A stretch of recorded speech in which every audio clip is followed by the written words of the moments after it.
অন্যের বউকে ভালো লাগে, নিজের বউকে ভালো লাগে না। ইয়েস বন্ধুরা, আজকে আমাদের আলোচনার বিষয়টুকু হচ্ছে অন্যের স্ত্রী, অন্যের বউ সুন্দর, নিজেরটা ভালো না।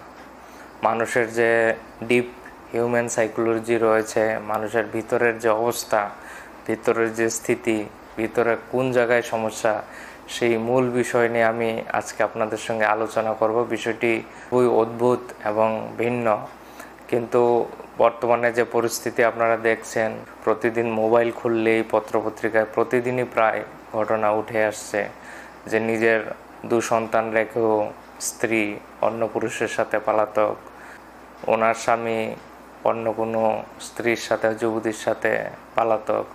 এরকম প্রতিনিয়ত আমাদের নিউজ মিডিয়াতে, পত্রপত্রিকায় উঠে আসছে। সদ্যজাত সন্তানের জননী, 2 সন্তানের মা, 3 সন্তানের মা পর্যন্ত। ঠিক অনুরূপভাবে যাদের এখন বিয়ে করার বয়সও হয়নি, 14 বছর 15 বছরের যুবতী, তাদেরও দেখা যাচ্ছে 30 বছর 35 বছর 40 বছরের যুবকের সাথে, এবং যে মেরিড সেই পুরুষের সাথে 14-15 বছরের যুবতী পালিয়ে যাচ্ছে। এরকম নানা ধরনের ব্যতিক্রমিক সিচুয়েশন। তো এগুলি কেন হচ্ছে, তার কি সমাধান, এবং মানুষের নেচারটা কি, মানুষ কি চায়, প্রেম কি, কেন আমরা এরকম নিজের স্ত্রী থেকে অন্যের স্ত্রীর প্রতি আমরা আকর্ষিত হই। তো এই বিষয়গুলো যদি আমরা না বোঝার চেষ্টা করি, আমাদের ইনার মেকানিজম কি, কারণ এগুলি আপনার কোনো ডাক্তার, কোনো মনোবিজ্ঞানিক, সাইকিয়াট্রিস্ট, কাউন্সিলর আপনাকে বলবে না, যা আমি আজকে আপনার এই ভিডিওতে বলবো। একজন প্রকৃত সদ্গুরু ছাড়া আপনাকে এগুলি কেউ গাইড করবে না। কেবলমাত্র প্রকৃত সদ্গুরুরাই, যারা এনলাইটেন মাস্টার, তারা দূরদৃষ্টি সম্পন্ন হয়ে থাকে। তারা আপনার ভিতরে কি সমস্যা, ভিতরের কোন জায়গায় রোগ, আপনার ইনার সাইকোলজি সব কিছু তারা তাদের দিব্য দৃষ্টি দিয়ে এবং সূক্ষ্মভাবে দেখতে পারে যে মানুষের বর্তমান অবস্থা কি, কেন এরকম হচ্ছে। এটা বাইরের থেকে কোনো ডাক্তাররা এগুলি সমাধান করতে পারবে না, বা কোনো মনোবিজ্ঞানিক, কাউন্সিলর কেউই পারবে না। তার কাছে যাবেন, টাকা নিবে, সব কিছু হবে। যতক্ষণ পর্যন্ত কোনো প্রকৃত সদ্গুরু কাছে আপনি না যাবেন, না শুনবেন, ততক্ষণ এগুলির সমাধান পাবেনই না। কোনো পুরুষরাই কিন্তু ভয়ে সেগুলি তার পরিবারের সামনে, স্ত্রীর সামনে মুখ খুলে বলে না, কিন্তু তার ভিতরে ভিতরে এগুলি থাকে। কোনো পুরুষরা আমার উপর আবার ক্ষিপ্ত হবেন না, আমি কোনো পুরুষকেই দায়ী করছি না, এটা সকলের প্রায় 80-90% পুরুষরাই এরকম ভিতর থেকে তাদের আকর্ষণ রয়েছে, যদিও তারা মুখ খুলে ভয়ে তাদের স্ত্রীর সামনে, পরিবারের সামনে গিয়ে এগুলো বলবে। এটা তাদের ভিতরে কাজ করে। বাইরে বাইরে খুব ভালো, জেন্টেল, ভদ্র পুরুষ, কিন্তু ভিতরে যদি ডিপ ডাউন তাদের দেখো, প্রত্যেকটা পুরুষের মধ্যেই এরকম রয়েছে। হাতে গোনা কয়েকটা সংখ্যক, 5% 10% ধরতে পারেন, যারা সত্য ভাবনা নিয়ে চলে, আধ্যাত্মিক লাইনে রয়েছে। তাদের ছাড়া 90-95% পুরুষের যতই ভালো মানুষ হোক, তার ভিতরের এরকম রয়েছে, কাম বাসনা রয়েছে, আকর্ষণ রয়েছে। তাদের दूर का ढोल बहुत सुहाने लगते हैं, जब पास आते हैं तब कर भी मालूम होता है। তো এই হলো অবস্থা প্রত্যেকটা পুরুষেরই। তাদের ভিতরের গত যে চাহিদা, সাইকোলজি রয়েছে, সেটা নিজের স্ত্রীকে ভালো লাগে না, সেটা বাস্তব সত্য। অন্যের স্ত্রীকে ভালো, অন্য স্ত্রী এত গুণ রয়েছে, ভালো, এত সুন্দর কথা বলে, কিন্তু নিজের স্ত্রীর ভালো লাগে না, সে ইউজ টু হয়ে গেছে। তো এই জিনিসগুলা অনেকে ধরতে পারে, বুঝতে পারে, কিন্তু এগুলো সমস্যার সমাধান খুঁজে পায় না। এগুলোই হচ্ছে সমাজের মূল জ্বর, মূল সমস্যার কারণ। মহিলা যার বয়স 30-35 বছর, সেই মহিলার সাথে একজন 20-21 বছরের যুবক চলে যাচ্ছে। যে পুরুষের বয়স 35 বছর, 40 বছর, 50 বছর, তার সাথে একজন 20-25 বছরের যুবতী চলে যাচ্ছে। কোনো বয়সের ভেদাভেদ নেই, কোনো কিছুই হার মানাতে পারছে না। তো বিষয়টা কি হচ্ছে, আমি পুরুষকে বা স্ত্রীকে কাউকেই দোষারোপ করি না, কারণ আমাদের যদি আধ্যাত্মিক দৃষ্টিভঙ্গিতে দেখি, কোনো আত্মাই স্ত্রীও না, পুরুষও না। প্রত্যেকটা আত্মা কোনো জন্মে স্ত্রীর বডি ধারণ করে আসে, কোনো জন্মে সে পুরুষ হয়। তো কেউই পুরুষ মহিলা সেটা বলা ভুল, জাস্ট তাদের বাহ্য যে আবরণ রয়েছে, ভিতরে ডিপ ডাউন সবাই আত্মা, সোল, সবের জীব মূলত একই। তো কেন হচ্ছে আমাদের যে সামাজিক ব্যবস্থা সব কিছু ভেঙে একজন আরেকজনের সাথে চলে যায়, বয়সের ভেদাভেদ নেই, বয়সেরও ভেদাভেদ নেই, জাতপাতেরও কোনো ভেদাভেদ নেই, কেন এরকম হচ্ছে? তো সেটা প্রশ্ন, এবং তার সমাধান নিয়ে কিন্তু আমরা আজকে আলোচনা করব। যে প্রথম আমাদের বুঝতে হবে যে আমাদের যতই বয়স হোক যাই হোক, আমরা কিন্তু ভিতর থেকে একটা শিশুর মতোই থাকি, একটা কোমল একটা শিশুর মতোই থাকি। আমাদের ধীরে ধীরে বুদ্ধির বিকাশ হয়, সামাজিক নানা কিছুর প্রতি আমরা আকর্ষিত হই, সমাজের নানা কিছু দেখে আমরা আকর্ষিত হই। যখন আমাদের বয়স কম থাকে তখন আমরা নানা বস্তুর প্রতি আকর্ষিত হই। ধীরে ধীরে সেই আকর্ষণের বিন্দুটা আমাদের পাল্টে যায়। প্রথম কি আকর্ষণের বিন্দু? আমরা একদম যখন একটা ছোট থাকি, একটা ফুল দেখে খুশি হয়ে যাই, একটা লাইট দেখে, একটা দুর্গাপূজার একটা প্যান্ডেল দেখে, কিংবা শাড়ি দেখে, কাপড় দেখে, ছোট ড্রেস দেখে, নানা কিছু কালারিং জিনিস দেখে আমরা ছোটোবেলা আকর্ষিত হই। আমাদের দুর্গাপূজায় বন্দুক কিনে দিতে হবে, এটা কিনে দিতে হবে, এই ড্রেসটা কিনে দিতে হবে, আর একটু বড় হলে সুন্দর শাড়ি কিনে দিতে হবে, আমাদের বিউটি পার্লারের মেকআপের জিনিস কিনে দিতে হবে, তারপর আমাদেরকে একটা স্কুটি কিনে দিতে হবে, আমাকে একটা বাইক কিনে দিতে হবে। এরকম আমাদের আকর্ষণের বিন্দুটা কিন্তু দিন দিন নানা কিছু পাল্টাচ্ছে। পরীক্ষায় আমরা এত নাম্বার পেলে, সিকিউর করলে, তারপর মা বা বাবা আমাকে এই গিফটটা এনে দেবে বছরের শেষে, এরকম আমরা ছোটোবেলা কিন্তু নানা ডিমান্ড করতাম। সেদিকে আমাদের আকর্ষণের বিন্দুটা থাকতো। যেই মাত্র ধীরে ধীরে বড় হচ্ছি, আমাদের কিন্তু আকর্ষণের বিন্দুটাও পাল্টে যায় বয়সের সাথে সাথে। ডিপ ডাউন ভিতর কিন্তু আমাদের সাইকোলজি একই, আমরা কিছু চাই, কিছু পেতে চাই, নতুন কিছু পেতে চাই, নতুন আকর্ষণের বিন্দু পাল্টিয়ে যায়। কিন্তু আমরা চাই কিছু না কিছু চাই, কিছু পেতে চাই, কিছু পেয়ে আমরা আনন্দ চাই, কিছু পেলে আমরা আনন্দিত হব, বাইরে থেকে নতুন কোনো জিনিস পেলে আমরা আনন্দিত হব। যখন আমাদের বয়স বাড়ে, তখন আমরা যখন অ্যাডাল্ট হই, তখন আমাদের আকর্ষণের বিন্দুটা পাল্টে হয়ে যায় আমাদের অপোজিট সেক্স, অপোজিট লিঙ্গের প্রতি আমরা আকর্ষিত হই। কোন কলেজে কোন মহিলাটা, কোন স্ত্রীটা সবচেয়ে সুন্দর, সে কার সাথে কথা বলে, কোন পুরুষের সাথে তার সম্পর্ক আছে, এইগুলি নিয়েই স্কুলে কলেজে নানা চর্চা চলতে থাকে।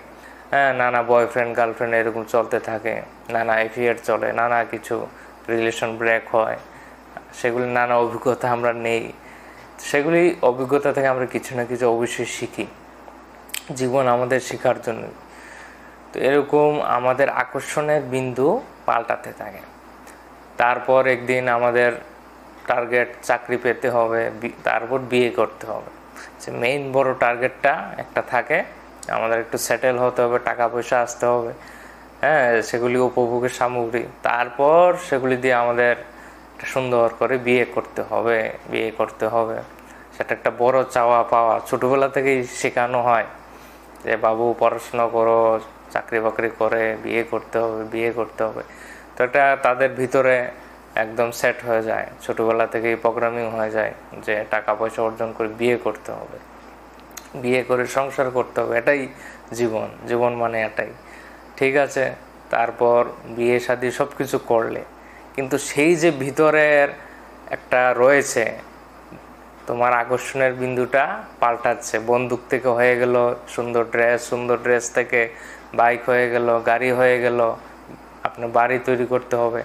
স্ত্রীটাও সেরকম বা পুরুষটাও সেরকম একটা বেশি দিন থাকলে ভালো লাগে না, সেটা পাল্টালে। যেমন ধরুন আপনার একটা মোবাইল 1 বছর ভালো লাগলো, 2 বছর, তারপর আর সেই মোবাইলটা ভালো লাগে না। হ্যাঁ, অন্য নতুন আপডেট ভার্সন আসে বা অন্যেরটা দেখে ভালো লাগে, অন্যের মোবাইলটা ভালো, অন্যের ড্রেসটা সুন্দর, অন্যের বাড়িটা সুন্দর, অন্যের এটা সুন্দর। হ্যাঁ, আমাদের দূর কা ঢোল সোহানা লাগতে, কাছে আসলে আর ভালো লাগে না, কয়েকদিন ব্যবহার করলে সেই জিনিসটা আবার পাল্টে নিতে ইচ্ছা করে, আবার নতুন চাই। তো আমরা তো স্ত্রীকে আর পাল্টাতে পারি না, বা আমাদের জীবনে যে বিয়ে করেছে স্বামী, হ্যাঁ, আমাদের লাইফ পার্টনারকে আর চেঞ্জ করতে পারে না, কারণ একটা সামাজিক ঢাঁচা হয়ে গেছে। সমাজ আমাদের ব্যবস্থা করে দিয়েছে আমাদের একটাই বিবাহ করতে পারবো, একজনের জীবনসঙ্গী থাকবে, তার সাথে আমাদের শারীরিক সম্পর্ক, এরকম নানা কিছু। তো বিষয়টা হচ্ছে আমরা কিন্তু আমাদের যে স্বভাব সেটা হচ্ছে প্রেম বা ভালোবাসা। আমাদের যে স্বভাব ইনার নেচার রয়েছে সেটা প্রেম করা, ভালোবাসা, এবং আরেকটা হচ্ছে আকর্ষণের বিন্দুটা পাল্টাতে থাকে। হ্যাঁ, এটা হচ্ছে একটা আমাদের নিম্নমানের, আমরা যখন বুদ্ধিটা আমাদের প্রখরতা আসে না, আমাদের মেচুরিটি আসে না, তখন আমাদের মন খুব চঞ্চল থাকে। মন চঞ্চল থাকায় আমাদের আকর্ষণের বিন্দুটা দ্রুত পাল্টাতে থাকে। যারা বেশি চঞ্চল, বেশি দুষ্ট, তাদের মা বাবা তাদের অধিক খেলনা কিনে দিত হয়, অধিক জিনিস কিনে দিত হয়। বড় হলেও তারা মা বাবার উপর অত্যাচার করে, নানা কিছু দুষ্টামি করে, এইটা চাই, সেটা চাই, এটা চাই, কারণ তাদের ফ্রিকুয়েন্টলি আকর্ষণের বস্তুটা পাল্টাচ্ছে। তাদের যেই সংস্কারই হোক, যেরকম হয়, আকর্ষণের বিন্দুটা পাল্টাচ্ছে। অথবা যে যদি গরিবও থাকে, তার আর্থিক অবস্থা খারাপ, ব্যাকগ্রাউন্ড খারাপ, কিন্তু বড় হলে সে যখন সেটেল হবে, তার একটা স্বপ্ন থাকে, আমি এটা কিনবো, এটা কিনবো, এটা কিনবো, নানা জীবনে একটা স্বপ্ন, আকর্ষণের বিন্দু পাল্টাতে থাকে। এটা পেলে স্যাটিসফাইড, এটা কিনলে স্যাটিসফাইড, এটা আসলে স্যাটিসফাইড, এটা ওই স্ত্রীকে পেলেই আমি সার্থক জীবনে। ফ্রিকুয়েন্টলি যখন পেয়ে যায়, যখন সেই সুন্দর স্ত্রীকে পেয়েও যায় জীবনে এসে, তারপর দেখা যায় আর তাকে ভালো লাগে না, তার থেকে আবার বিরক্তির সৃষ্টি হয়ে দূরে চলে যাও, আবার নতুন কিছু খোঁজ শুরু করে। যাকে এতদিন স্বপ্ন ছিল, ভালোবাসা ছিল, প্রেম ছিল, তাকে নিয়ে সুন্দর সংসার করবো সব কিছু, কিন্তু কাছে আসলে 1 মাস 2 মাস, এখন তো 6 মাসের মধ্যে 2 মাসের মধ্যে ডিভোর্স হয়ে যাচ্ছে। তো এরকম কেন হচ্ছে সেটা বুঝতে হলে আপনার মনকে বুঝতে হবে, মনের খেলাকে বুঝতে হবে। মন হচ্ছে চালবাজ, মন নানা খেলা খেলে, মন তার খেলা নানা খেলা খেলে যায়, আর আমরা সেই মনের গোলাম হয়ে আছি। আমাদের বিচার আমাদের নিয়ন্ত্রণে নেই, আমাদের মনের গোলাম আমরা হয়, আমরা নানা উল্টাপাল্টা কাজ করি, নানা দিকে আকর্ষিত হই, নানা দিকে যাই, এবং তার যে আউটকাম আসে, রেজাল্ট আসে, তা আপনারা নিউজ পেপারে, পত্রপত্রিকায় দেখতে পাচ্ছেন।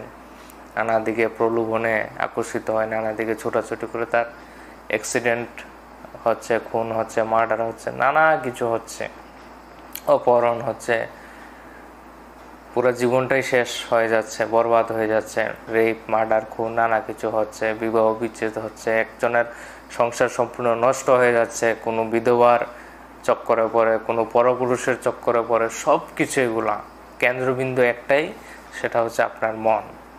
আপনার মন আপনার নিয়ন্ত্রণে নেই, আপনি শিশুর মতো মনের গোলাম হয়ে আছেন। হতে হবে কি, আপনাকে মনের রাজা হতে হবে, আপনার চিন্তাধারা, বিচার, সেগুলি যেন আপনার নিয়ন্ত্রণে থাকে। তো সেগুলি কিভাবে সম্ভব, কিভাবে আপনি আপনার মনের মালিক হবেন? তো সেই দিকে যাওয়ার পূর্বে আমি আরও কয়েকটা বিষয় বলে নিই। এই যে আমরা প্রেম করে থাকি বা ভালোবাসা, সেই সম্পর্কে ওশু, আমাদের যে গুরুজি ওশু রয়েছে, এবং নানা প্রকৃত গুরুরা, তাদের যে ধারণা, প্রকৃত এনলাইটেন মাস্টাররা প্রেম সম্পর্কে যা বলে থাকেন, প্রেমকে কোনো বন্ধনে বাঁধা যায় না, প্রেমকে কোনো বন্ধনে বাঁধা যায় না। প্রেম এরকম একটা জিনিস যেটা ফুলের মতো। ফুল যেমন সকালে উঠে আবার সন্ধ্যায় মূর্ছিত হয়ে যায়, তখনই সে তার সৌগন্ধ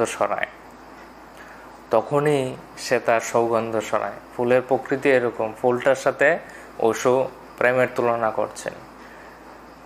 হ্যাঁ, ফুলটা যেমন সকালে ফুটে এবং সন্ধ্যায় মূর্ছিত হয়ে যায়, ওই সময়কালেই তার থেকে সুগন্ধ ছড়ায়, ঠিক তেমনি প্রেমও ফুলের মতোই। যখন কোনো আত্মার সাথে প্রেমে পড়ে, যে কোনো আত্মার সাথে আত্মা প্রেমে আসতে পারে, তখন তার সাথে সেই নিচু লেভেল থেকেই শুরু করেছে ওশু। কারণ আমরা যদি, মহাপুরুষরা বা গুরুরা যদি একদমই শুধু ব্রহ্মগান আর তত্ত্বগান, আত্মগান নিয়ে কথা বলে, তাহলে সাধারণ মানুষরা কিভাবে বুঝবে? আমি আমার ভিডিওতে যে সমস্ত কথাবার্তা বলি, তার অধিকাংশই থাকে এই আত্মগান নিয়ে, আত্মার উপর, ব্রহ্মগান নিয়ে, নানা কিছু, মুক্তি, এনলাইটমেন্ট, আধ্যাত্মিক যাত্রা নিয়ে। কিন্তু আমি খুব কম সংখ্যক কথাবার্তা এই সংসার নিয়ে বা এই নিচু লেভেলে করে থাকি, কিন্তু সেটা আমাদেরকে করতে হবে। এই সমস্ত বিবাহ সম্পর্ক, লাভ অ্যাফেয়ার্স, নানা কিছু যে হচ্ছে সংসারে, নেশা আসক্তি, এগুলি নিয়েও কথা বলতে হবে। কারণ আমি কাকে আত্মজ্ঞানে নিয়ে যাব, আমি কাকে এনলাইটেন করব, কাকে সত্যের পথে নিয়ে যাব, যাদেরকে আমি নিয়ে যেতে চাই উপরে, তারা আছেন নিচে। তাহলে আমাকেও সেই সংসারে এসে, সংসারের নরকে, সংসারের অশান্তির আগুনে যারা জ্বলছে, তাদেরকে আমাকেও সেই হাত নিচে নামিয়ে তাকে উপরে তুলতে হবে। যারা নিচে রয়েছে তাকে আমার হাত দিয়ে ধরে ধরে সেখানে সংসার থেকেই তো উপরে তুলতে হবে। তাই অসু তারও সেই রকম যেমন ব্রহ্মগানের, তত্ত্বগানের পুরা মহাবিশ্বের গান দিয়েছে, ঠিক তেমনি আমাদের সংসারে কতটুকু নরকে আমরা আছি, কতটুকু আমরা কষ্টে দুঃখে, সংসারের এক একটা মানুষের যে সাইকোলজি, সব কিছু উনি ভিতরে প্রবেশ করে করে, একদম সূক্ষ্মভাবে ভিতরে প্রবেশ করে করে উনি মানুষকে তোলার চেষ্টা করেছেন। এবং অসু যা বলে গেছে তা 1000 বছর পরে মানুষ বুঝতে, উনি বলে গেছেন ওনাকে বুঝতে গেলে অন্তত 1000 বছর পরে মানুষ বুঝতে পারবে সাময়িকভাবে। এখন অসুখে যারা বুঝে তারা অলরেডি আত্মজ্ঞানী এনলাইটেন, তারাই অসুখে বুঝে। বাকিরা অসুখে দেশদ্রোহী, সমাজ বিরোধী, ধর্মবিরোধী, সেক্স গুরু, নানা কিছু বলে থাকে। কিন্তু স্বয়ং শিবজি আমাকে ধ্যানে বলে গেছে এবং আমাদের নানা মাস্টার, যদি এনলাইটমেন্ট চাও, মুক্তি চাও, আধ্যাত্মিকতা এগোতে চাও, তাহলে অসুখে শোনো। এত বড় মাস্টার হচ্ছে অসু। 1000 বছর পরে যা গান প্রয়োজন তা 1000 বছর পূর্বেই অসু, যুগের পূর্বে, বিফোর টাইম অসু দিয়ে গেছেন। তো অসু যা বলে প্রেম সম্পর্কে, প্রেম কোনো বন্ধন নয়, তাকে কেউ আটকাতে পারবে না। প্রেম একটা ফুলের মতো, সে যে কোনো জায়গায় ফুটতে পারে, আপনার ঘরের মধ্যে সীমাবদ্ধ থাকবে না। আপনি আপনার স্ত্রীকেই শুধু প্রেম করবেন, সেটা একটা জোরাজুরি হয়ে যায়। হ্যাঁ, তো সেটা হতে পারে ভয়ের কারণে। পুরুষরা যারা বলে সব মিথ্যা বলে, 95% পুরুষরা আমি একমাত্র আমার স্ত্রীকেই ভালোবাসি, জগতের আর কেউকে ভালোবাসি না, সেটা একটা কথার বলা, সেটা মিথ্যা। ইনার কোর থেকে সে কিন্তু অন্য স্ত্রীদের প্রতি আকর্ষিত, নানা কিছু, অন্যকে ভালো লাগে, নিজের বউকে কিছুদিন ভালো লাগে বা ভালো লাগলে অন্যদেরকেও ভালো লাগে, নিজের স্ত্রীকেও ভালো লাগে, অন্যকেও ভালো লাগে, এরকমও। কিন্তু অধিকাংশরাই নিজেকে আর ভালো লাগে না। কারণ সমস্যাটা ডিপ ডাউন সাইকোলজিটা আমাদের বুঝতে হবে। তো প্রথমে প্রেম বন্ধন না, সেটা উন্মুক্ত, সকলের প্রতি যে কোনো জায়গায় প্রেম সৃষ্টি হতে পারে, যে কোনো বয়সের ভেদাভেদে, জাতির ভেদাভেদে, নানা জায়গায়। এটা একটা ফুলের মতো, যে কোনো জায়গায় সুবাসিত হতে পারবে। আবার কিছু সময়ের পর, 2 দিন পরেও সেটা মূর্ছিত হয়ে যেতে পারে, 6 মাস পরেও মূর্ছিত হয়ে যেতে পারে। তো সেগুলি যখনই সুবাসিত হয় নানা জায়গায়, নানা স্থানে, এটা হচ্ছে একটা প্রেম। কিন্তু এই প্রেমটাকে আমরা যদি দখল করতে চাই, সেটাই সমস্যা। ফুলকে যদি এটা আমার বাড়িরই ফুল, সুবাসিত হলে এটা আমার ঠাকুরের চরণে এনে দেবো, আমার এখানে দেব, বা এটা আমার সম্পত্তি, আমার ঘরে এনে ডেকোরেশন করব। হ্যাঁ, তো এরকম নানা জায়গায় প্রেম ভালোবাসার সৃষ্টি হয়, উদয় হয়। এটা শারীরিক লেভেলে আমি কথা বলছি, তারপর আসবো আমি ডিভাইন লাভ সম্পর্কে। তো আমাদের যে প্রেমটা, সেটা একটা যে কোনো জায়গায় আসতে পারে, স্বাভাবিক ব্যাপার। এবং সেটা শুধু মহিলার প্রতি না, যে কোনো পুরুষের প্রতি পুরুষের, মহিলার প্রতি মহিলার, যে কোনো আসতে পারে এবং আসা উচিত। সেটার দিকে যায় আমরা ডিভাইন লাভ। কারণ ব্যক্তিগতভাবে কেউ পুরুষ কেউ মহিলা না, সবাই হচ্ছে আত্মা। নানা জন্মের নানা সোল কন্ট্রাক্ট নিয়ে আমরা আসি, নানা জন্মান্তরে নানা সম্পর্কে আমরা থাকি। তো অনেক আত্মাদের সাথে আমাদের সংসারে দেখা হয়, সাক্ষাৎ হয়, যাদের সাথে অতীতের জীবনে আমরা নানা সময় জন্ম নিয়েছি, একসাথে থেকেছি, কোনো না কোনো রিলেশনশিপে আমরা থেকেছি। যে কোনো ব্যক্তির প্রতি আমাদের প্রেম সৃষ্টি হতে পারে, সেটা আমাদের রাজ্যের হোক, বহিরাজ্যের হোক, বিদেশি হোক, নানা দেশের হোক, নানা সম্প্রদায়ের হোক। তো এই যে প্রেমটা আপনার কোনো কারণে কারোর প্রতি আকর্ষিত হলেন, সৃষ্টি হলো, এখন আপনার মনে ভাবনা আসতে পারে তাকে আমার আয়ত্তে আনতে হবে, এই স্ত্রীটাকে পেতেই হবে, বা এই পুরুষটাকে আমার যে করে হোক পেতেই হবে। তার জন্য আমি তন্ত্রমন্ত্র করি, জাদুটোনা করি, আমরা ভয়ভীতি দেখাই, নানা ফোর্স করি, থ্রেট দেই, একে আমার পেতেই হবে। তো তো ভালোবাসা কি জোরাজুরি করে হয় বা তাকে আমার সম্পত্তি বানাতেই হবে? এই হচ্ছে একটা আপনার বিবেক থেকে আসতে হবে যে তাকে পেলে বা জোরাজুরি করে পেয়েও গেলেন, তাহলে আবার দুদিন পরে সে একই অবস্থা, আবার বিচ্ছেদের সৃষ্টি হয়, ওই ফুলটা মূর্ছিত হয়ে যায়। এটা একটা সুগন্ধের মতো, প্রেমটা একটা সুগন্ধের মতো। এটা ভয় ভীতি দেখিয়ে কোনো স্ত্রী তার পুরুষের প্রতি প্রেম সৃষ্টিও করতে পারে না, আবার ভয়ভীতি দেখালে সেটা বন্ধও হয় না। হ্যাঁ, পুরুষরা ভয়ে ভয়ে স্ত্রীর সামনে তাদের মুখ খোলে না, একদম ঠুটু জগন্নাথ হয়ে থাকে, যেমন সংকুচিত একদম হয়ে বাড়িতে কোনো রকমে দিন কাটা। অনেক বিবাহিত আপনি জিজ্ঞাসা করে দেখুন, যারা অবিবাহিত তাদের একটাই ইচ্ছা, একটাই টান, বিয়ে করতে হবে, বিয়ে করতে হবে, বিয়ের প্রতি পাগল। যারা অবিবাহিত তাদের জিজ্ঞেস করুন, পাবেন তাদের একটাই টান, সব কিছু করে বিয়েটে ভাই করতে হবে, বিয়ের প্রতি পাগল। আর যাদের বিয়ে হয়ে গেছে তাদের জিজ্ঞেস করুন একবার ভাই, তাদের কি ধারণা? তারা বলবে ভাই আমি জীবনে একসময় সুখী ছিলাম। তো এটা হচ্ছে সাইকোলজিক্যাল ব্যাপার। আর এই প্রেমটাকে বুঝতে হবে। প্রেম কিন্তু নানা পুরুষ, স্ত্রী, মহিলা, শিশু, বাচ্চা সকলের প্রতি জাগৃত হতে পারে, সকল মানুষের প্রতি জাগৃত হতে পারে, যে কোনো বয়সের হোক, যে কোনো স্ত্রী বাচ্চা হোক, সকলের প্রতি জাগৃত হতে পারে, সেটা স্বাভাবিক। এবং আপনাকে শুধুমাত্র কোনো ব্যক্তি মানুষের প্রতিই নয়, প্রেম আপনার সকলের প্রতি হওয়া উচিত। সকল জীবরাশির প্রতি, জীবকুলের প্রতি, পশু পাখির প্রতিও আপনার প্রেম হওয়া উচিত। সেটাই হচ্ছে ডিভাইন লাভ। তো আপনার এখন যে প্রেমের সংজ্ঞাটা, সেটা কিন্তু এখন ভুল। আপনি ভুল জিনিসটাকে প্রেম ভাবছেন, যেটা কাম বাসনা, যেটা সেক্স, সেটাকে আপনি কেন্দ্রবিন্দু বানিয়ে রেখেছেন। শারীরিক যে মিলনের একটা চাহিদা, সেটাকে আপনি প্রেম ভাবছেন। সেটা কিন্তু প্রেম নয়, সেটা কিন্তু একটা কর্মক্রিয়া।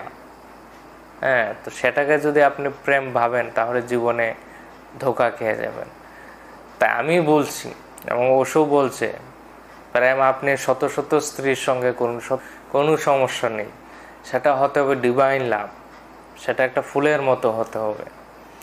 এবং সেটাকে কোনোভাবেই কাম বাসনার দিকে বা ফিজিক্যালের দিকে নিয়ে যাওয়া, দেখা, সেটা হচ্ছে ভুল ধারণা। হ্যাঁ, সেটা আমাদের যে সেক্স বা প্রজনন, সেটা হচ্ছে আমাদের বংশবৃদ্ধির জন্য, আমাদের যেন ধারা চলতে থাকে, সেটা হচ্ছে নিম্ন লেভেলের ধারণা। আর যেটা আমি প্রেমের কথা বলছি বা বিভিন্ন গুরুরা বলে গেছে, সেটা হচ্ছে ডিভাইন লাভ, সকল মনুষ্যের প্রতি, সকল জীবের প্রতি, সব কিছুর প্রতি প্রেম। এবং এটা প্রেমটা জাগতে পারে, আবার মূর্ছিত হয়ে যেতে পারে, তা নিয়ে কোনো সমস্যা নেই। কিন্তু ভিতর থেকে যে প্রেম আসে, সেটা হচ্ছে একটা ঈশ্বরীয় গুণ, ঈশ্বরীয় কোয়ালিটি, এবং সেটা আনকন্ডিশনাল হতে হবে। সেটাকে আরও স্বচ্ছ, পবিত্র করতে হবে। আর বর্তমান সময়ে যে যা হচ্ছে, এই যে পাগলামি, নানা একজনের সাথে আরেকজন ভেগে যাওয়া, পালিয়ে যাওয়া, সেটা হচ্ছে মানসিক যে বিকৃতি, মনের চঞ্চলতা, এগুলির একটা বহিঃপ্রকাশ। সুপ্তভাবে কিন্তু 90% পুরুষের মধ্যে এটা রয়েছে। বহিঃপ্রকাশ যখন পায় কিছু কিছু এই কেসগুলা, এগুলা রাজ্যের নানা প্রান্ত থেকে উঠে আসলে আপনারা নিউজে, মিডিয়ায় দেখে সেগুলি আরও সমালোচনা করেন, দেখেন, কিন্তু তার সমাধান কি সেটা নিয়ে ভাবেন না, সেটা নিয়ে চিন্তা করেন না, সেই শিক্ষা আপনার সন্তানদের দেন না, সেই উন্মুক্ত আলোচনা করেন না। কিন্তু ভিতরে ভিতরে কিন্তু সেই সমস্যা, সেই রোগ সকলের মধ্যে রয়েছে। তো সেই ব্যাপারে একটু সচেতন হবেন, ভিডিওটা সকলের সঙ্গে শেয়ার করবেন। হ্যাঁ, এটা কিন্তু আপনার জন্যই, ভাববেন না অন্য কারোর জন্য, এটা আপনার জন্যই। ভালো করে শুনবেন। এখন আমি সমাধানের দিকে যাচ্ছি, কি কি সমাধান তার হতে পারে। এই যে মনের রোগ, এই যে আমাদের চাওয়া পাওয়া, সেগুলি পাল্টাতে থাকে, আমাদের আকর্ষণের বিন্দুগুলো বয়সের সাথে সাথে পাল্টাতে থাকে। যতই বয়স হোক, এইটা চাই, সেটা চাই, নানা কিছু। এখন আমাদের বিয়ে করার পর স্ত্রীকেও পাল্টাতে হবে। স্ত্রী ভালো লাগে না, এই মহিলা ভালো না, সমাজের সবচেয়ে খারাপ, সবচেয়ে দুষ্ট, তার মতো অসৎ নিয়া সামনে বলে না, যখন বন্ধুদের সাথে যায় তখন আলাপ আলোচনা করে, করলার মতো লাগে। এরকম পুরুষদেরও মহিলাদের ভালো লাগে না, অন্যের পুরুষ ভালো লাগে। সে কত গুণগান গায়, স্বামীর সাথে স্বামীর সামনে গুণগান গায় অন্যের পুরুষের, কত ভালো সেই ব্যক্তি। হ্যাঁ, তো 90% স্ত্রীরাও তার নিজের স্বামীর প্রতি শ্রদ্ধাশীল নেই।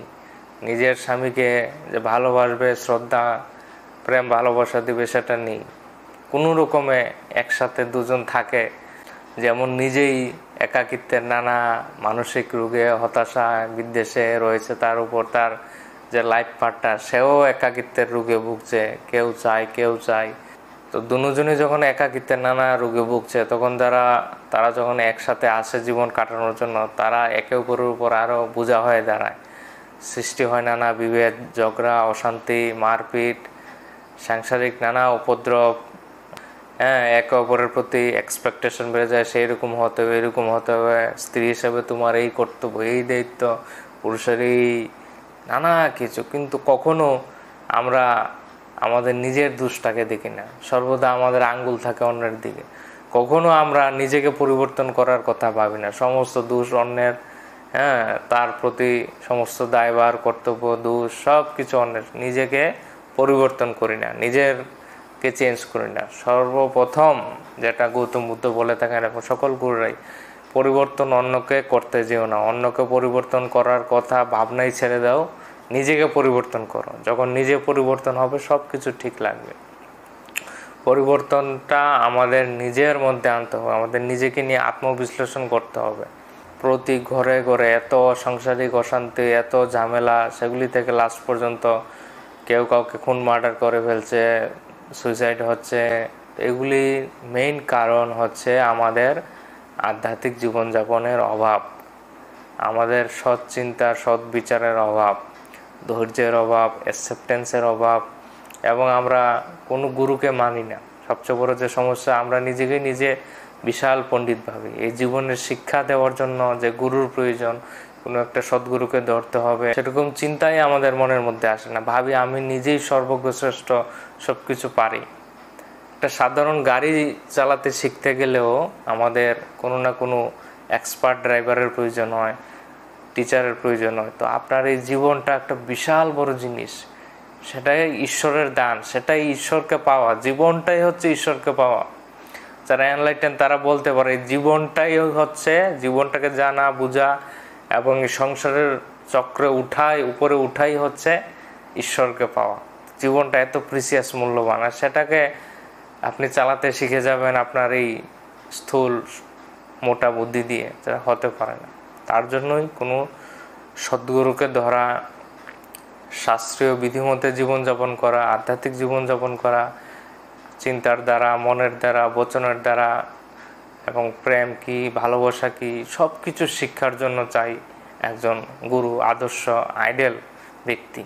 আমি সেই দৃষ্টিভঙ্গি থেকে, সেই স্থিতি থেকে, সেই গানের স্থিতি থেকে আমি আপনাকে আজকে কয়েকটা জিনিস বলবো, সেগুলি আপনি এক সপ্তাহ প্রয়োগ করে দেখুন। আপনার জীবনের সংসারে যদি পরিবর্তন না আসে, হ্যাঁ, ধীরে ধীরে তো পরিবর্তন আসবে, কিছুটা হলেও পরিবর্তন না আসলে আপনি বলবেন আমাকে, এই ভিডিওতে কমেন্ট করেই বলবেন যে সন্দীপ, তোমার কথা আমি তো এগুলো করে মানার চেষ্টা করেছি, কিন্তু পরিবর্তন তো হচ্ছে না। প্রথম হচ্ছে আপনার হাজব্যান্ড বা স্ত্রী বা আপনার শ্বশুর বা শাশুড়ি, যাকে নিয়েই সমস্যা সংসারে, প্রথম হচ্ছে তাকে দোষারোপ করা বা তাকে ব্লেম করা বন্ধ করা। অতীতে যে সমস্ত আপনাকে দুঃখ দিয়েছে বা যাই অপমান করেছে, কথা বলেছে, নানা লাঞ্ছনা দিয়েছে, সেগুলি দূরে সরিয়ে নাও, ভুলে যাও, টোটালি ভুলে যাও, এবং সম্পূর্ণ বর্তমান মুহূর্তে চলে আসো, মনটা স্থির করো। প্রথম হচ্ছে দোষারোপ করা বন্ধ করা। দ্বিতীয় হচ্ছে তাকে মাফ করতে শেখা, ফরগিভনেস। যাই অত্যাচার করেছে, এমনকি হাত উঠিয়েছে, মারধর, তাকে মন থেকে ক্ষমা করে দাও। কারণটা আমি বলছি, মন থেকে কেন ক্ষমা করবে। বা প্রথম হচ্ছে আপনি নিজেই ঠিক না, আপনার যে দৃষ্টি, সে দৃষ্টি ঠিক না। শুধুমাত্র দোষগুলি, ভুলগুলি ওই সামনে থাকা ব্যক্তিকেই দিচ্ছেন। নিজের ভুলগুলি, নিজের দোষগুলি কখনো আপনি দেখেনি না, জানার, বোঝারও চেষ্টা করেন না যে আপনারও দোষ থাকতে পারে, হতে পারে। সেই জন্য প্রথমে অন্যকে দোষ দেওয়া বন্ধ করবেন এবং ক্ষমা চাইবেন। এবং সেই যে আত্মা আপনার জীবনে এসেছে, তাকে আপনি পছন্দ করে ইনভাইট করে নিয়ে এসেছেন, সেটাকে সোল প্ল্যান বলা হয়, এটাকে প্রি বার্থ প্ল্যানিং বলা হয়, সোল কন্ট্রাক্ট, সোল প্ল্যান, এগুলো খুব মূল্যবান শব্দ। এগুলি নানা ভিডিও রয়েছে আমাদের, সেগুলি দেখলে বুঝবেন। জন্মের পূর্বেই আপনি সেই আত্মাকে প্ল্যান করে আপনার লাইফ পার্টনার হিসাবে, আপনার জীবনসাথী হিসাবে, আপনার নানা যে সম্পর্কগুলো, পারিবারিক সম্পর্কগুলো, সেগুলিতে আপনি নিয়ে এসেছেন। সেই আত্মাকে আপনি রিকোয়েস্ট করে ইনভাইট করে নিয়ে এসেছেন, বা সেই পরিবারে জন্মগ্রহণ করার আপনি প্ল্যান তৈরি করেছেন আপনার ব্লু প্রিন্টে। যেমন একটা বাড়ি নির্মাণ করার পূর্বে সেই বাড়িটা নির্মাণ করার জন্য একটা ব্লু প্রিন্ট তৈরি করা, একটা নকশা তৈরি করা হয়। সেই নকশা আর্কিটেকচার দিয়ে অ্যাপ্রুভ করানো হয় মিউনিসিপ্যালিটি থেকে, তারপর ইঞ্জিনিয়াররা মিলে সেই বাড়ি সেই নকশা অনুসারে তৈরি করে। ঠিক তেমনি আপনার জন্মের পূর্বে যখন আপনি মারা গেলেন, তারপর আবার জন্ম নেবেন, এই যে লাইফ বিটুইন লাইফ, মৃত্যুর পর পুনরায় জন্ম নেবেন, এই যে গ্যাপে একটা সময় থাকে, তখন আপনি রেস্ট করেন, আপনার হিলিং হয়, সোল প্ল্যান তৈরি করা হয়, তারপর আপনি জন্ম নেন। ওই সোল প্ল্যানের সময় আপনি শান্ত মাথায়, আপনার নানা হায়ার মাস্টার যারা রয়েছে, স্পিরিট গাইড রয়েছে, অ্যাঞ্জেল রয়েছে, আপনার গুরুদেব রয়েছে, আপনার সোল ফ্রেন্ড, সোল ফ্যামিলির মেম্বাররা থাকে, এরকম অনেকজন থাকে, 13 জনের মাস্টাররা থাকে। সেই হল মেমোরিতে বসে সেই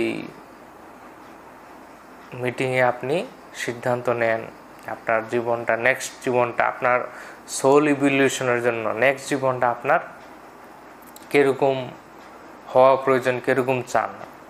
যে কার্মিক অ্যাকাউন্ট থাকে, সেখান থেকে আপনি পুণ্যকর্ম কিছু বেছে নেন, পাপকর্ম বেছে নেন, সেগুলি ভোগ করার জন্য কীরকম পরিস্থিতি আপনার প্রয়োজন, কীরকম এনভায়রনমেন্টে জন্ম নেবেন, কে আপনার মা বাবা হবে, কে আপনার লাইফ পার্টনার হবে, কোন দেশে জন্ম নেবেন, কোন জাতিতে, কোন বর্ণে, কীরকম পরিস্থিতি থাকবে, কীরকম চাইল্ডহুড থাকবে, কীরকম স্ট্রাগল আপনার জীবনে আসবে, কি কি রোগে ভুগবেন, আপনার স্বামী আপনার উপর কীরকম অত্যাচার করবে, কে কখন মারা যাবে, অ্যাক্সিডেন্ট, মোটামুটি সব কিছু বড় বড় জিনিসগুলা সোল প্ল্যান করে আপনার কর্মটা ব্যালেন্স করার জন্য এবং আপনার লার্নিংয়ের জন্য নিয়ে আসেন। যে আপনাকে এত অপমান করছে, লাঞ্ছনা দিচ্ছে বা কষ্ট দিচ্ছে, তার পেছনে কারণ আছে, বিনা কারণে হচ্ছে না। তো এইগুলি সোল প্ল্যানে আসে।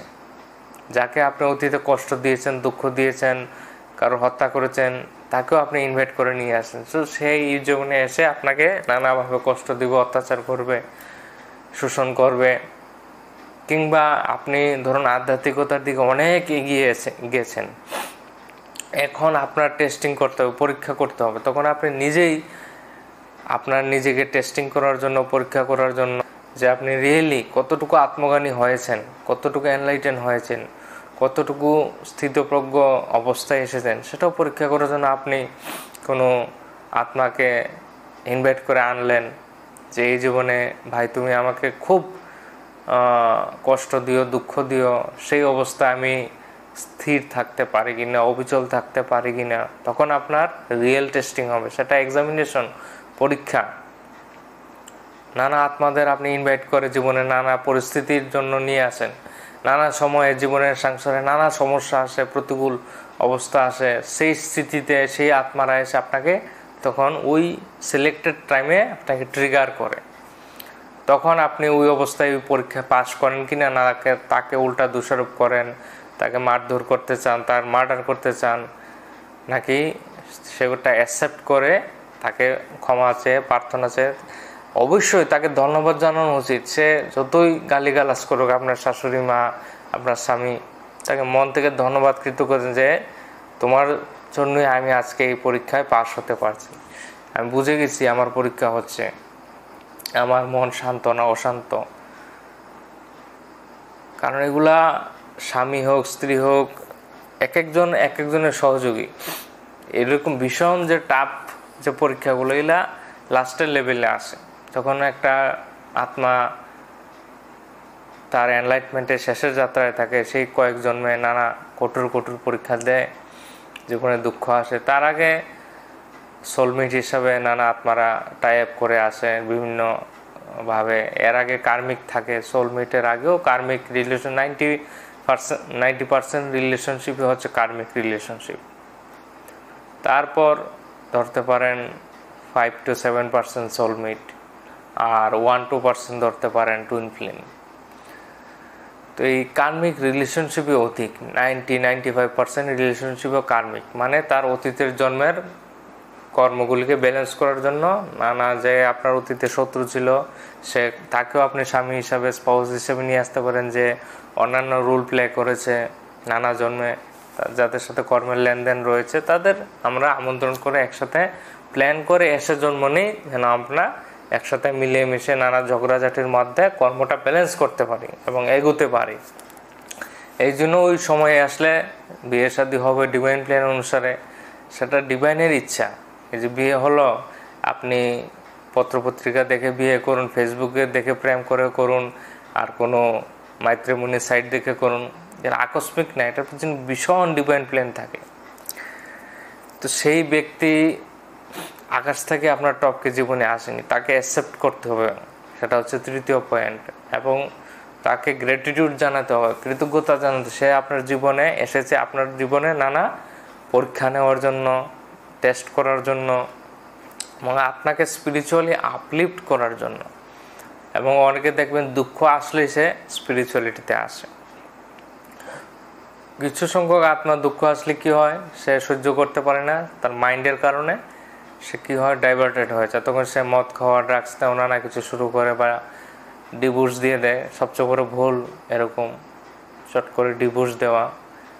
সেই আত্মাকে আপনি ইনভাইট করে এসেছেন, এখন ডিভোর্স দিলে কি হবে, আবার নেক্সট বার্থ প্ল্যানে আবার এরকম আসবে, সেম পরিস্থিতি আবার পরের জন্ম থেকে শুরু হবে। তো সমাধান কি, সেটা একজন গুরুর কাছে গেলে হবে, পুলিশের কাছে, সাইকোলজিস্টের কাছে, ডাক্তার কাছে গেলে হবে না, তারা পারবে না। তারা সে দৃষ্টি নেই আপনার জন্মের জন্মান্তর দেখার, আপনার সূক্ষ্ম অবস্থা দেখার। তো প্রথমত আপনার নিজের ভিতরে কাজ করতে হবে, নিজেকে ঠিক করতে হবে, অন্যকে দোষ বন্ধ করে, এবং এগুলি অ্যাকসেপ্ট করতে হবে, আপনার সম্পর্কগুলা অ্যাকসেপ্ট করতে হবে, পরিস্থিতিগুলো গ্রহণ করতে হবে। আপনাকে তো আর অত্যাচার করে পিট মারধর, অত্যাচার মার্ডার করতে আসছে না। যদি এরকম মারধরও করে, আগে নিজে একটু শান্ত হন, স্থিরতা আনুন।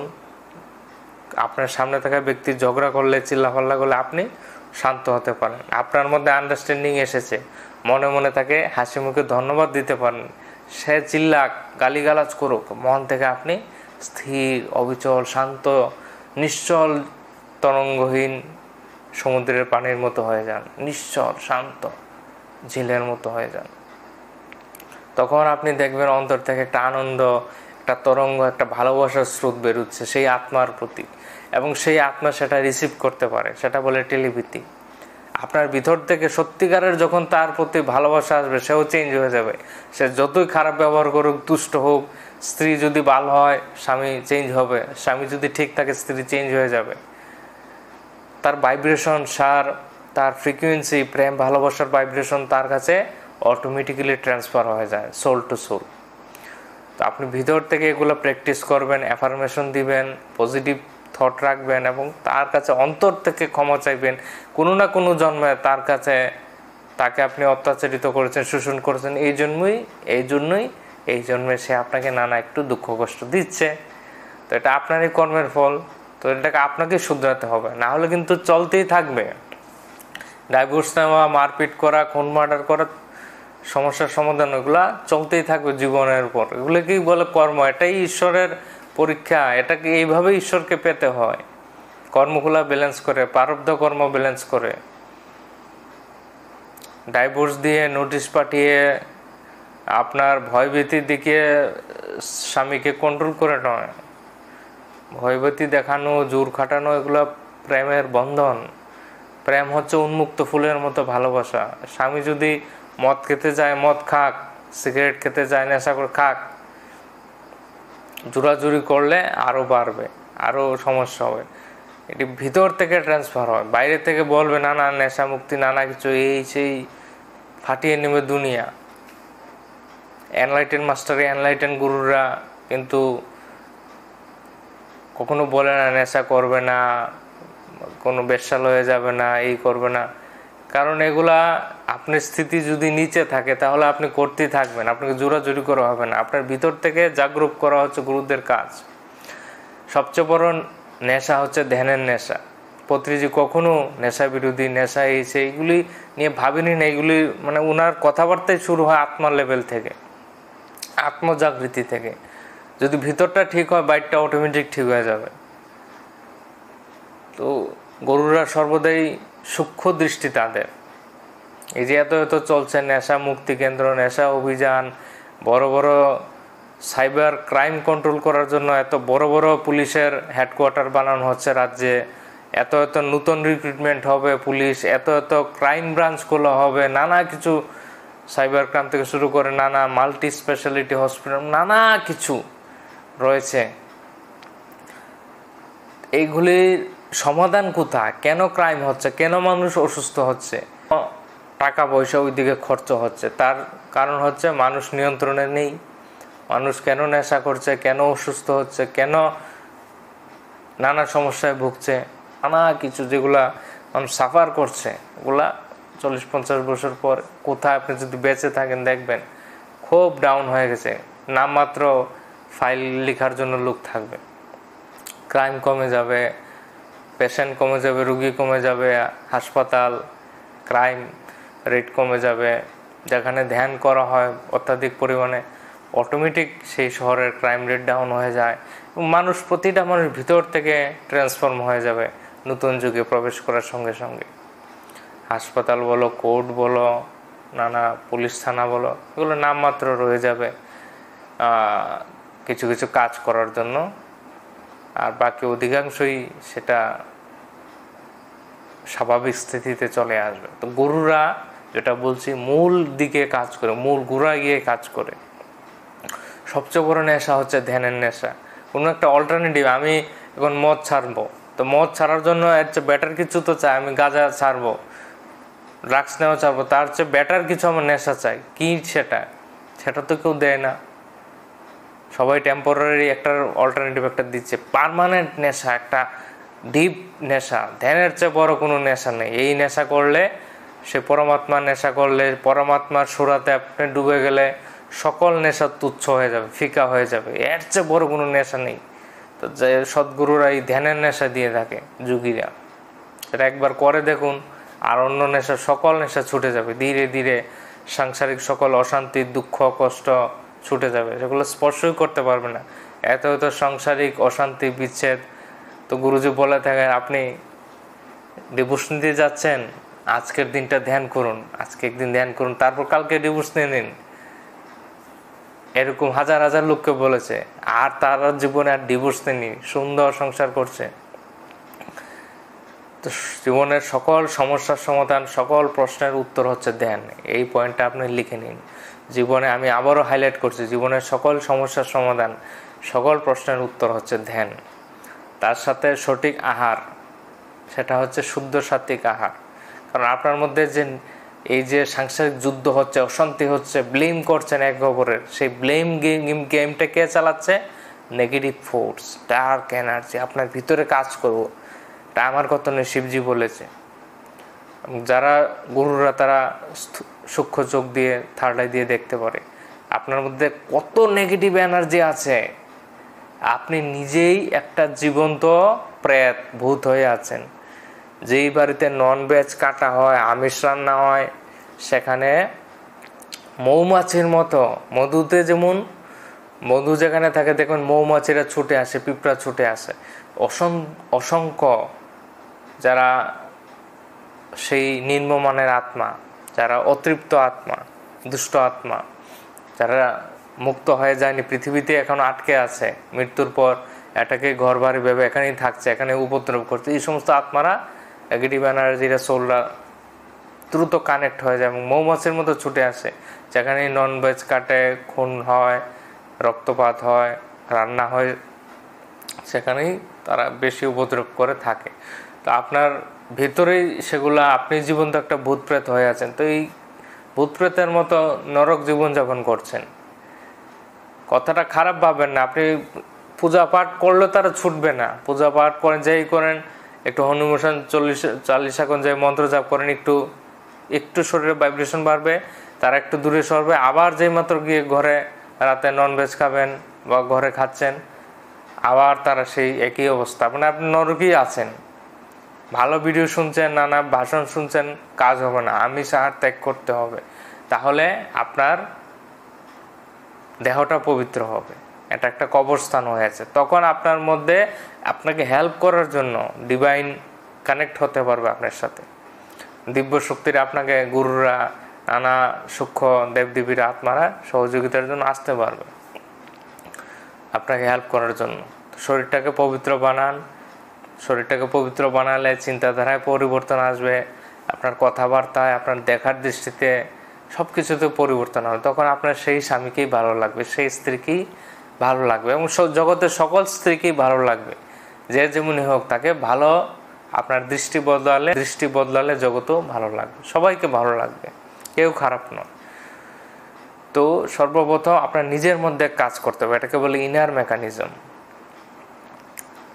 তো যাদেরই সংসারে সমস্যা হচ্ছে, অসুবিধা হচ্ছে, এই জিনিসটা নিজের উপর কাজ করুন, নিজেকে সেলফ অ্যানালাইসিস করুন, নিজের ত্রুটিগুলি লিখুন, সেগুলির উপর কাজ করুন, সবাইকে কৃতজ্ঞতা ধন্যবাদ জ্ঞাপন করুন, সবাইকে অন্তর থেকে মাফ করুন, সেগুলি প্রতিদিন অভ্যাস করুন, অ্যাফার্মেশন করুন, অভ্যাস করুন। তারপর প্রতিদিন ছোট হলে আধা ঘন্টা, বড় হলে 1 ঘন্টা 2 ঘন্টা করে ধ্যান করুন এবং শুদ্ধ সাত্ত্বিক আহার গ্রহণ করে আপনার জীবন ও সাংসারিক অশান্তি তো দূর হয়ে যাবে। তারপর কিছুদিন ধ্যানের অভ্যাসের পরে আপনি ডিভাইন মেসেজ পাওয়া শুরু করবেন। সরাসরি আপনি নানা আকাশবাণী শুনতে পাবেন, ঈশ্বরের বার্তা শুনতে পাবেন, আপনার ভিতর থেকে আওয়াজ শুনতে পাবেন। এটাকে বলে ইনটিউশন, আপনার অন্তরের আওয়াজ, সেটাই ঈশ্বরের আওয়াজ। আপনার অন্তরের আওয়াজটাই হচ্ছে ঈশ্বরের আওয়াজ, সে আপনাকে গাইড করবে। আর আপনার আত্মাই হচ্ছে ভগবান, আপনার আত্মাই হচ্ছে পরমাত্মা, এটাই পরমাত্মার অংশ। তো ঈশ্বরীয় বার্তা আপনার ভিতর থেকে শুনতে পাবেন। অথবা আপনার থার্ড আইয়ের মধ্যে নানা মাস্টাররা, নানা দেবদেবীরা এসে তারা আপনাকে গাইড করবে। আপনার অন্তর্দৃষ্টি খুললে, থার্ড আই খুললে, তার মাধ্যমে নানা দেবদেবী ঠাকুরের, গুরুদের সাক্ষাৎ দর্শন পাবেন। তারা আসে ধ্যানে এসে আপনাকে গাইড করবে। জীবনটা তখন থেকেই বদলে যাবে, একদম 180 ডিগ্রি বদলে যাবে। দুঃখ জীবনে আর স্পর্শ করবে না, পরম আনন্দে সুখে জীবনযাপন করতে পারেন, সেটাই স্বর্গ। আমি যদি আমার 5-6 বছর পূর্বের জীবন দেখি, 6 বছর আগের, সেটা একটা নরক ছিল। এখন আমি স্বর্গে আছি। এখানেই বর্তমান মুহূর্তেই স্বর্গ নরক, বাইরে কোথাও স্বর্গ নরক নেই। যে সমস্ত সাধু সন্ত মহাপুরুষরা তাদের পুস্তকে স্বর্গের নানা বর্ণনা করে, অপ্সরা আছে, এই আছে, এই সেই আছে, সেগুলি তাদের কামনা বাসনার বাহ্য প্রকাশ। মোল্লারা হোক, খ্রিস্টানিতে হোক, নানা স্বর্গের বর্ণনা করে, বলে স্বর্গ বাইরে কোথাও নেই, এখানেই স্বর্গ, এখানেই নরক, এখানে হায়ার ডাইমেনশন, এখানেই লোয়ার ডাইমেনশন। তো সেটা একটা স্থিতি। যারা অজ্ঞানী, সে সমস্ত ভণ্ড সাধু সন্ত তাদের পুস্তকে নানা কিছু বর্ণনা করে গেছেন। তারা কামবাসনাকে দমন করেছেন বলেই তাদের এই সমস্ত ভিতরের যে লালসাগুলো তাদের পুস্তকে লিখে গেছে। তো অতিজিকে শুনুন, নানা এনলাইটেন মাস্টার অশোকে শুনুন, বুদ্ধ ভগবান। তো তাদেরকে বুঝতে হলে আপনাকে সকল সদ্গুরুদের শুনতে হবে, এনলাইটেন মাস্টারদের। তো যখন থেকেই শোনা শুরু করবে, তখন থেকেই ওনার ঊর্জা, নানা মাস্টারদের যখন শুনতে শুরু করবেন, সেই মাত্রই তাদের ঊর্জা আপনার সাথে কানেক্ট হয়ে যাবে। শরীরটাকে পবিত্র রাখতে হবে। তো বন্ধুরা, এটাই হচ্ছে আমার ফাইনাল মেসেজ। সবাই নিজেকে প্রেম করুন। নিজেকে প্রেম করলেই জগৎ আপনাকে প্রেম করবে। যতক্ষণ পর্যন্ত আপনি সেলফ লাভ অর্থাৎ নিজেকে প্রেম করতে না শিখবেন, ততক্ষণ পর্যন্ত সব কিছু বিষাক্ত লাগবে। কেউ আপনাকে ভালোবাসে না এরকম লাগবে, এবং কেউ আপনাকে ভালোবাসবেও না, কারণ আপনার ফ্রিকোয়েন্সি ভাইব্রেশনই ডাউন থাকবে। নিজেকে ভালোবাসুন, নিজের মধ্যেই নিজে আনন্দ পাওয়ার চেষ্টা করুন। কোনো সঙ্গী সাথীর প্রয়োজন নেই। বাস্তবে আপনি এই জগতে একা এসেছেন, একাই যাবেন। যা কিছু মাঝখানে থাকে, এটা একটা মায়া, একটা ভ্রম। নানা সঙ্গী সাথী আমরা খুঁজি একের পর এক, সেগুলি আপনাকে সুখ দিবে না, সেগুলি স্থায়ী নয়। একমাত্র আপনি যখন আপনার অন্তরাত্মার সাথে বন্ধুত্ব করবেন, নিজেকে ভালোবাসতে শিখবেন, আপনার যে আত্মার সাথে কানেক্টেড হবেন, সোল কানেকশন তৈরি করবেন নিজের আত্মার সাথে। কারণ আপনার নিজের আত্মাই হচ্ছে সত্তা, সেটাই পরমাত্মা। তার সাথে কানেক্টেড হবেন, তার সাথে কানেকশন করার মাধ্যম হচ্ছে ধ্যান। সেটাই সেলফ লাভের একমাত্র এবং মুখ্য অংশ। বাকি তো নানা স্পিরিচুয়াল প্র্যাকটিসেস রয়েছে। তো নিজেকে ভালোবাসতে হলে প্রতিদিন ধ্যান করতে হবে এবং নানা আধ্যাত্মিক পুস্তক পড়ুন, নানা গুরুদের প্রতিদিন শুনুন। আমাদের ইউটিউব চ্যানেলের মধ্যে নানা ভিডিও রয়েছে আধ্যাত্মিক, সেগুলো শুনুন। তখন শুনতে শুনতে আপনার মধ্যে বিবেক বুদ্ধি জাগ্রত হবে। জাগরুকতা আসলে আপনি এই জগৎটাকে, সংসারটাকে খুব সুন্দরভাবে উপভোগ করতে পারবেন, এনজয় করতে পারবেন। সব কিছুকে দেখার একটা উচ্চ আধ্যাত্মিক দৃষ্টি আসবে। তখনই একমাত্র জীবনকে উপভোগ করার, আনন্দ করার একটা কলা কৌশল আপনার মধ্যে আসবে। সকল পরিস্থিতিতে আপনি সুখী থাকতে পারবেন, দুঃখ আপনাকে স্পর্শ করবে না। এই সুখ দুঃখটা কিন্তু একটা মনের স্থিতি এবং এটা একটা চয়েস। আপনি কাকে পছন্দ করে নেবেন, আপনার মনের স্থিতি কেবলমাত্র। কেউ বাইরের থেকে আপনাকে সুখী কিংবা দুঃখী করতে পারে না। আপনি যাকে বাইরের সুখ ভাবছেন সেগুলি সব মায়া। এই স্ত্রীকে পেলে আপনি সুখী, এই বাড়ি পেলে, এই গাড়ি পেলে, এই সংসার পেলে, এটা পেলে সুখী, এগুলো সব কিছু মনের খেলা। একটু বুঝুন, একটু ধরার চেষ্টা করুন, একটু বুঝুন। সব কিছু এগুলো বাবু মনের খেলা। আপনি কুড়ে ঘরে থাকেও, সামান্য আর্থিক অবস্থা থেকেও, সামান্য দিন এনে দিন খেয়েও সুখী থাকতে পারেন। এটা একটা মনের স্থিতি, এটা একটা উচ্চ আধ্যাত্মিক সম্পন্ন জ্ঞান। তো এই জ্ঞান আসে এই ধ্যান থেকে। মনের খেলাটা বুঝুন। মনই হচ্ছে আমাদের সবচেয়ে বড় শত্রু, মনই হচ্ছে আমাদের মিত্র। তো মনের মালিক হন, মনকে বুঝুন। তো সুখ দুঃখটা আপনার হাতে রয়েছে। আপনি চাইলে সুখী থাকেন, আবার চাইলে দুঃখে থাকেন। যেটা পছন্দ করবেন সেটাই আপনার সঙ্গী হবে। তো এই বলে আমি আজকের বক্তব্য এখানেই শেষ করছি। সবাইকে অসংখ্য ধন্যবাদ এতক্ষণ শোনার জন্য। ভালো লাগলে সকল বন্ধুদের সাথে অবশ্যই শেয়ার করবেন। ধন্যবাদ।